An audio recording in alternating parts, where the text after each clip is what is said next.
बिस्मिल्लाहिर्रहमानिर्रहीम। अस्सलाम वालेकुम। कैसे हैं आप? मैं उम्मीद करती हूँ कि आप सब ठीक होंगे। आज मैं अपनी न्यू रेसिपी स्टार्ट करती हूँ। रेसिपी शुरू करने से पहले मेरी आपसे रिक्वेस्ट है कि आप मेरे चैनल को सब्सक्राइब करें और साथ ही बेल के आइकन के बटन को ज़रूर प्रेस करें ताकि मेरी आने वाली हर वीडियो का नोटिफिकेशन आपको मिल सके। आज हम बना रहे हैं मटन का गोश्त लिया है हमने और साथ हम पालक इसमें तैयार करेंगे। तो सबसे पहले आइए मैं आपको ये चीज़ दिखा दूं कि मैंने ये 2 किलो पालक ली थी जिसको मैंने कटिंग करके अच्छी तरह वॉश किया और इसको मैंने तकरीबन 10 मिनट बॉईल किया। ये पालक हमारी अच्छी सी बॉईल हो चुकी है। ये देखें इसका कलर। अब इसको मैं थोड़ा सा ठंडा करूँगी और इसको ग्राइंडर कर लूँगी हल्का सा, तो ये अच्छी सी मिक्स हो जाएगी। तो ये हमारा तकरीबन 1 किलो मटन का गोश्त है। 2 बड़े साइज़ के मैंने प्याज लिए हैं और 2 ही मैंने लहसुन के जो बड़ी गठियाँ ली हैं जिनको मैंने चॉप कर लिया। 2 अदद हमारे बड़े साइज़ के टमाटर थे, इनको भी चॉप कर लिया और 8 से 10 हरी मिर्चें थी, इनको भी मैंने कटिंग करके रख लिया। तो सबसे पहले हम इसको मटन को प्रेशर में डालेंगे। बिस्मिल्लाहिर्रहमानिर्रहीम।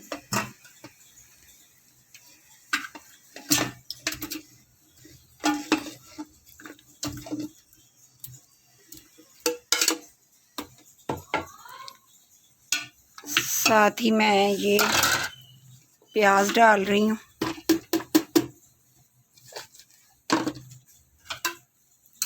लहसुन भी और ये टमाटर भी साथ ही चलेंगे। अब जो इसमें मैंने मसाले डालने हैं वो भी मैं आपको साथ ही बता देती हूँ। तकरीबन 1 टीस्पून खुश्क धनिया। नमक अभी मैंने कम डालना है क्योंकि पालक में भी नमक होता है। ये तकरीबन 1 टीस्पून के करीब मैंने नमक डाल दिया है। आधी टीस्पून के करीब हल्दी है और 1 टेबलस्पून के करीब मैंने सुर्ख मिर्च भर के डाल दिए बस। अब इसको मैं तकरीबन 10 मिनट के लिए प्रेशर लगा दूंगी, तो फिर बाकी मैं आपको बाद में बताती हूँ। ये मैंने 10 मिनट प्रेशर लगाया था।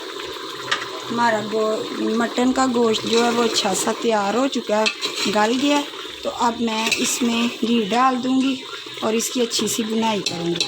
इधर ये जो पालक मैंने आपको बताई थी इसको मैंने थोड़ा सा ग्राइंडर कर लिया। अब मैं घी डाल के लैदा पतीली में जिसमें मैंने बॉईल किया है इसी में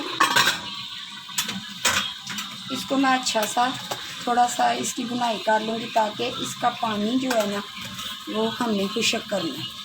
बस इससे ज़्यादा नहीं हमने घी डालना क्योंकि हमने उसमें गोश्त में भी थोड़ा सा डालना है घी, उसकी भी बुनाई करनी है।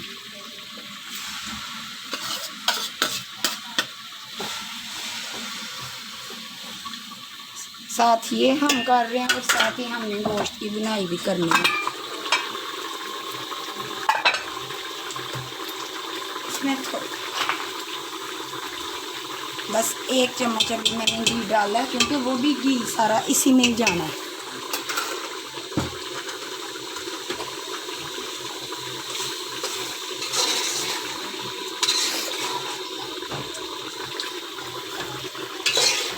ये देखें हमारी 2 किलो ये पालक थी। आधा किलो तकरीबन इसका गंद वगैरह निकल के तो बाद में ये हमने बॉईल की है 10 मिनट। उसके बाद इसका पानी अच्छी तरह मैंने निचोड़ लिया था और अब मैं इसको पीस के ग्राइंडर में तो घी डाल के इसकी बुनाई कर रही हूँ। तो ये पालक देखिए हमारी कितनी कम हो चुकी है।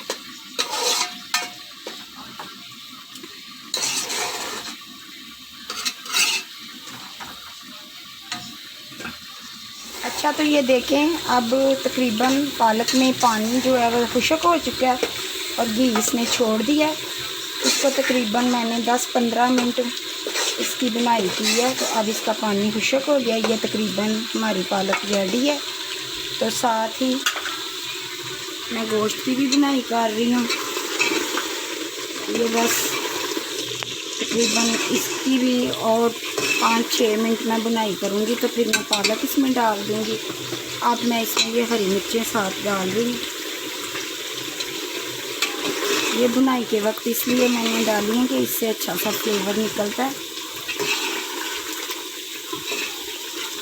पालक में आप लोगों ने नमक नहीं डालना, पालक वैसे ही नमकीन होती है, इसलिए मैंने नमक गोश्त में ही डाला है। पालक इसी तरह मैंने सादी बॉईल की है। ये देखें घी छोड़ रही है हंडिया हमारी। तो जब इसका घी अच्छी तरह निकल आए तो मज़ीद हम 2-3 मिनट और बुनाई करेंगे ताकि गोश्त का टेस्ट जो है अच्छा हो जाए।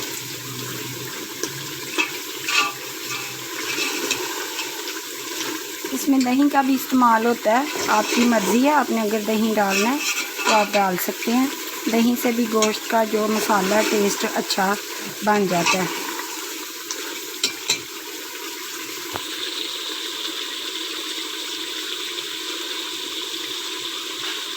अब ये गोश्त की बुनाई कंप्लीट हो चुकी है।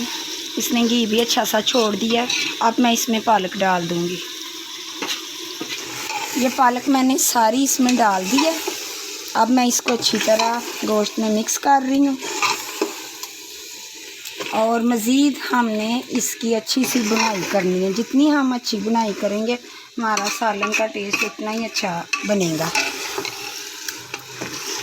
इसको तकरीबन 5-5 मिनट के वक्फे के बाद हमने चम्मच चलाते रहना है। अब ये मिक्स हो गया। अब मैं इसको कवर करने लगी हूँ और तकरीबन 15-20 मिनट इसकी अच्छी सी बुनाई आहिस्ता चूल्हे पे मैं रख दूँगी, होती जाएगी। तो फिर ये हमारी पालक तैयार हो जाएगी। पालक गोश्त हमारा रेडी हो चुका है। इसकी बुनाई भी अच्छी सी हो चुकी है और इसने घी छोड़ दिया। अब मैं इसको डिश आउट करती हूँ तो फिर आपको दिखाती हूँ। आउट कर दिया। अब हमारा ये बड़ा अच्छा सा मटन में पालक गोश्त हमने तैयार कर लिया। मेरी रेसिपी रेडी हो चुकी है। अगर आपको मेरी ये रेसिपी पसंद आए तो मुझे ज़रूर फीडबैक दीजिएगा।